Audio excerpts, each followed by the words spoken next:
ஆமாம் ஆட்டம் போடுதுங்க பாருங்க தண்ணியில்.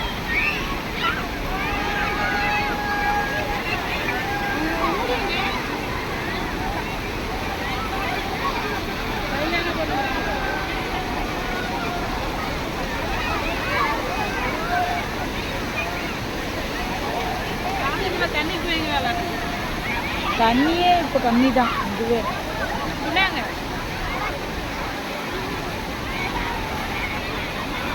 கம்மியாக இருக்கிறனால தான் சின்ன பிள்ளைங்க கொண்டு அங்கே போயிடுச்சுங்க உள்ள. அணைக்குள்ளேயே போயிட்டாங்க பாரு.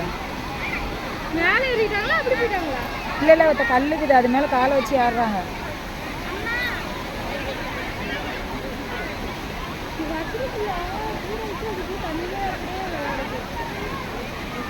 Oh.